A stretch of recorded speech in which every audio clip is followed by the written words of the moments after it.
Steve was having a lot of issues with people putting up structures, whether it's sheds or fences, and just putting them wherever they want.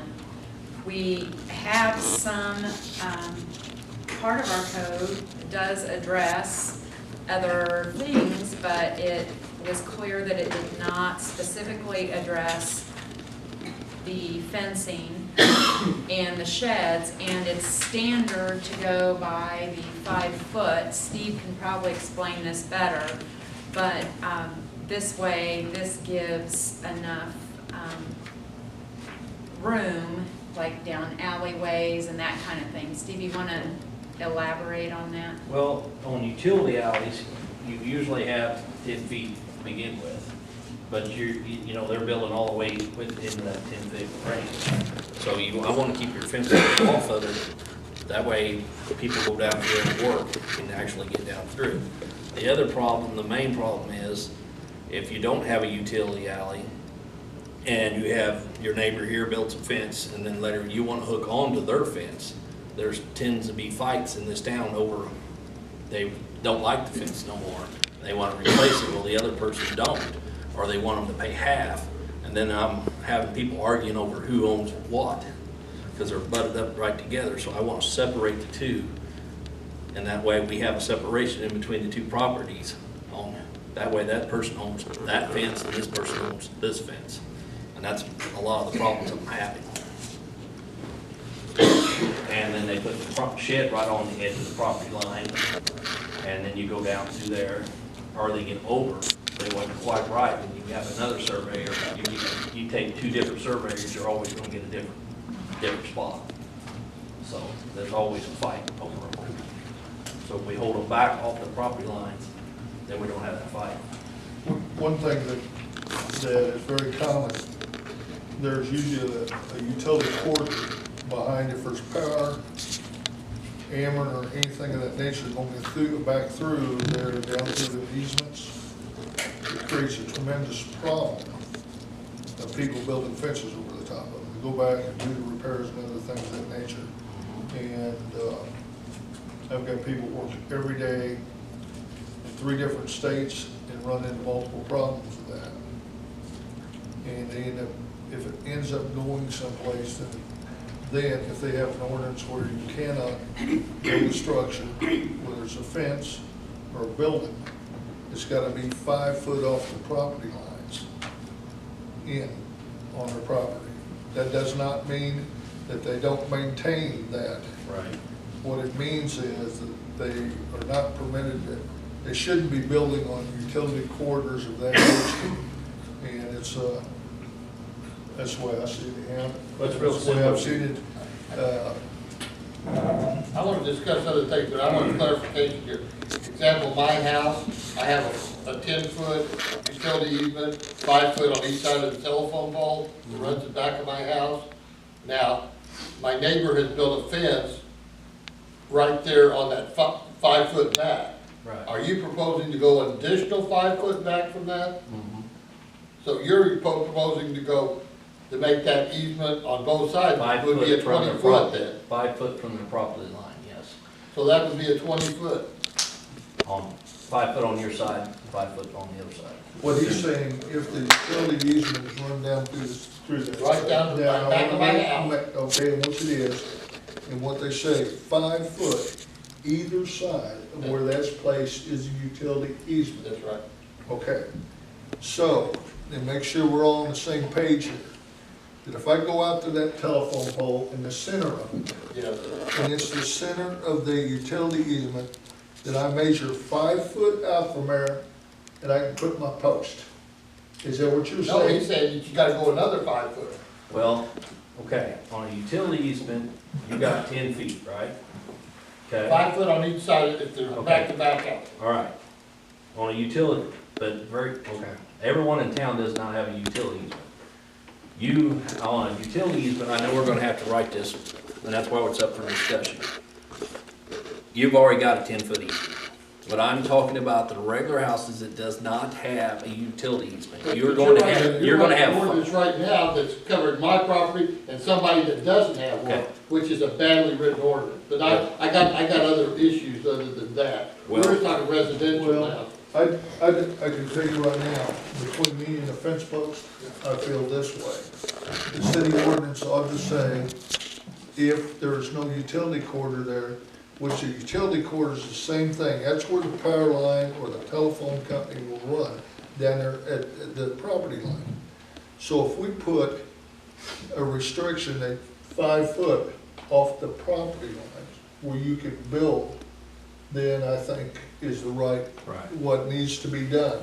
If there's not utility or whether or not, I think that when the ordinance should adhere to that no structure would be built off of 5 foot of the property line.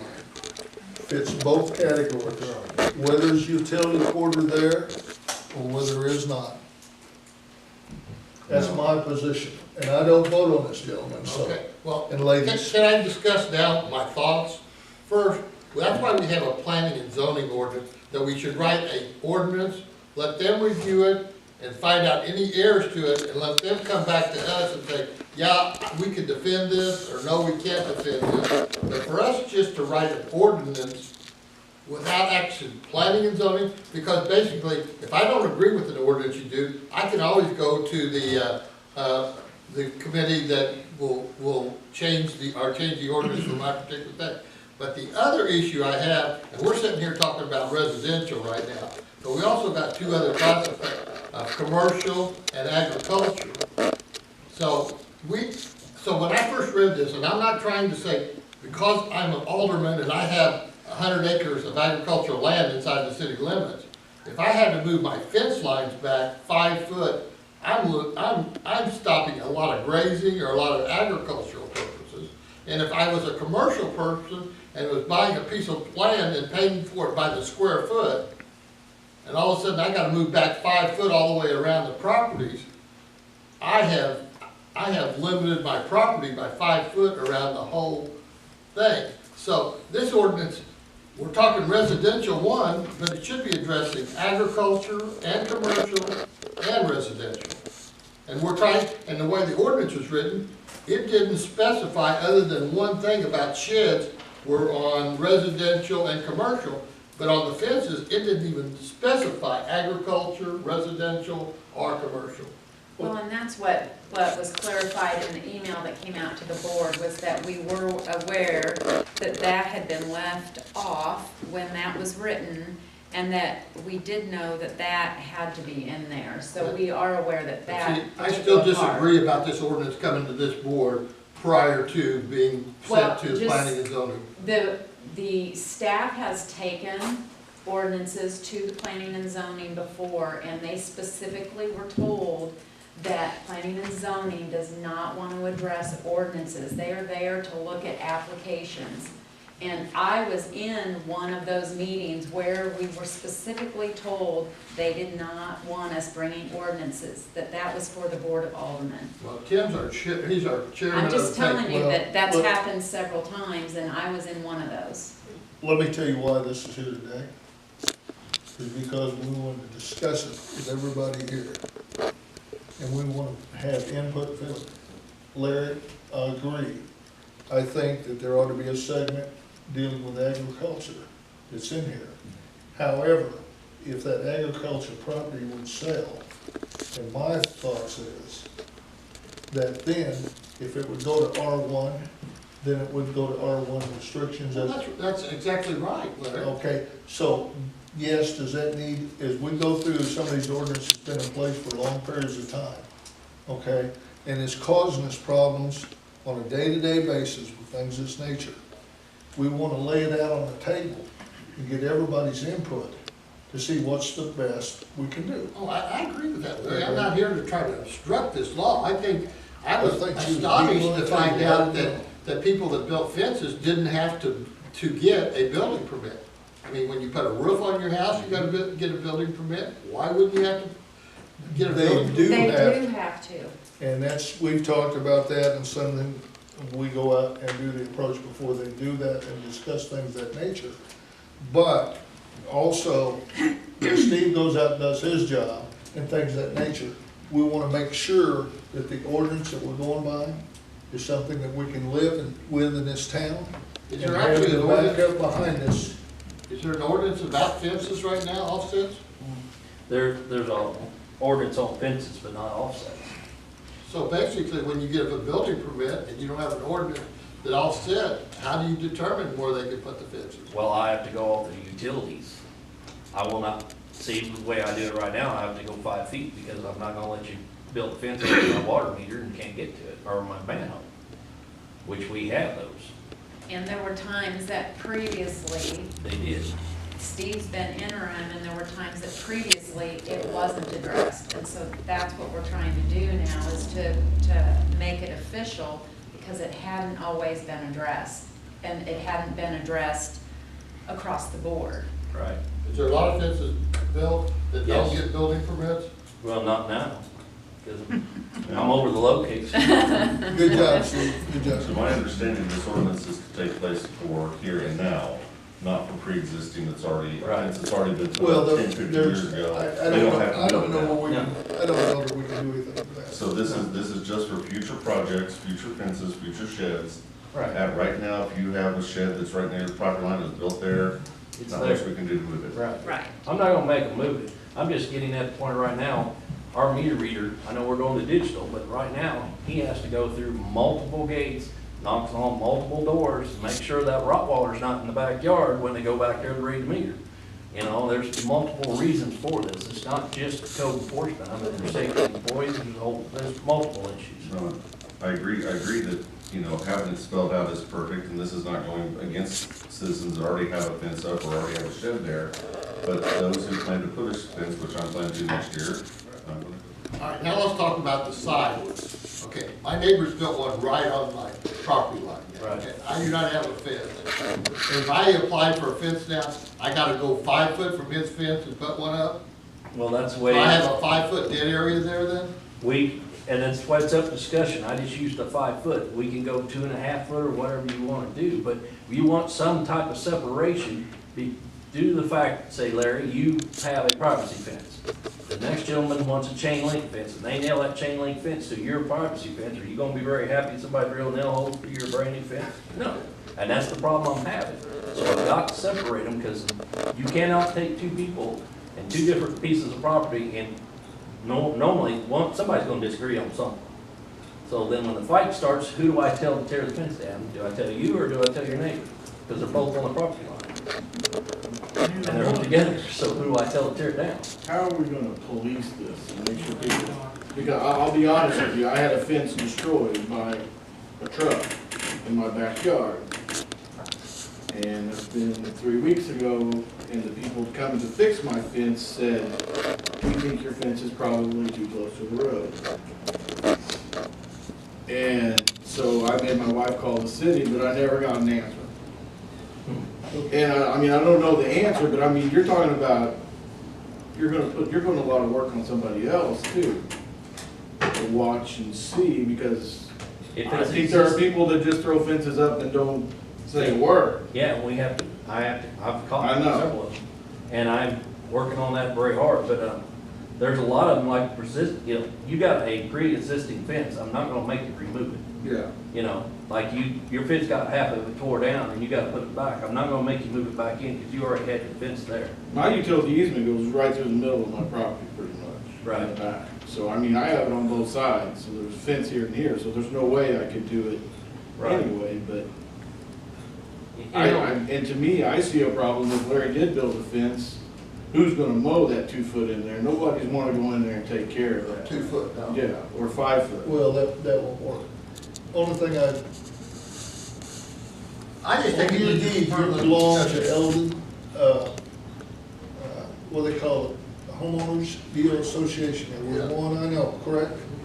If you will look on that there is a restriction in there about them placing the fence 5 foot off the property line, Yeah. okay?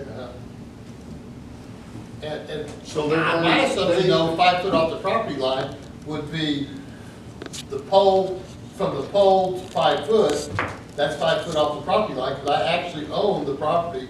The utility doesn't own that 5 foot, they just have an easement. Easement to be there. So the property line, what you're telling me, is 5 foot from the telephone pole and not 5 more foot from. That's correct, Steve? That's That's however the you way wanna do Steve's it. interpreting it. If you wanna go Well, I think the from 5 best foot in the middle of the easement, yes. If you wanna make it square around the board, yes, that'd be the easiest way to do Is it. just write a policy, let everybody review it, let everybody kick and chew it around, and not have a thing where somebody writes it on Thursday, it comes to the board, it gets on the ballot, on the docket by Friday, and we're voting on it by Tuesday. That's not the way we should make ordinances. Except that's why we went ahead and we sent out that email that we're putting it on to Yeah. give it a bill number, but we want it for discussion, Yeah, not to that, vote. that wouldn't have come out if I hadn't sit down and said, I don't agree with this. You're right, because you wanted to have more Yeah. discussion on this, on the agriculture If I'd part. have slept through this thing, it would have already been passed tonight. If I hadn't been in your office and said, I don't Not- agree with this. Well, not I'm necessarily. about that. You're not gonna buy Actually, it? since it's a change of Then the why zoning, did it get on our agenda then? Because Larry, we have to have a hearing because it's under zoning. So even though it's not zoning a piece of land, it's under zoning and we have to have a public hearing before it can be passed by the board. So when the board is ready to put this back on, well, we have, I think it's 15 days. So we have to put an ad in the paper and, have that hearing and give the citizens opportunity to come and speak on this. I wasn't informed, you're just telling me that now, I wasn't informed that this would have a public hearing to it. Well, but we did talk that we weren't gonna put it up for vote. No, but what you're saying now is had not been in our discussion, that this is a zoning issue would have to be discussed at a zoning. Well, no, it doesn't have to be discussed I in don't- planning and zoning, no, you that- just have to have a hearing part of voting on it with 15 days published notice. Well, I'm But just. we wanna take a It's look at learning all experience aspects. for me. okay. And I understand what Ron's saying there about existing property and how it affect those.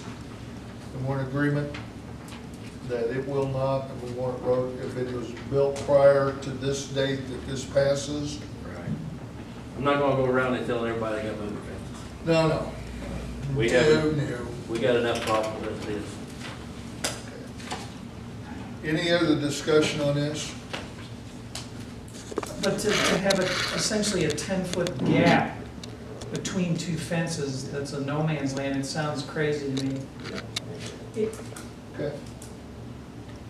I can understand it when it's abutting a utility easement. It's gonna get full of snakes and weeds. Actually, I have a similar situation to that where there's an old wire fence, probably back from a long time ago. And I bought my house, the wooden fence was already there. There is a no man's land and it's got all kinds of stuff growing in there and you can't really get to it anymore.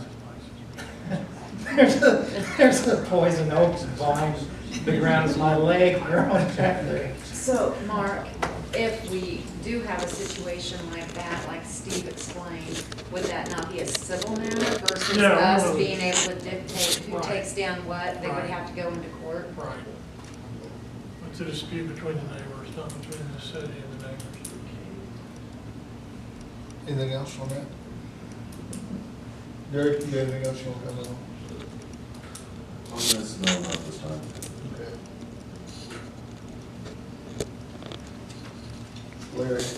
I'm satisfied that we're taking it right now, that we're doing Okay. further review.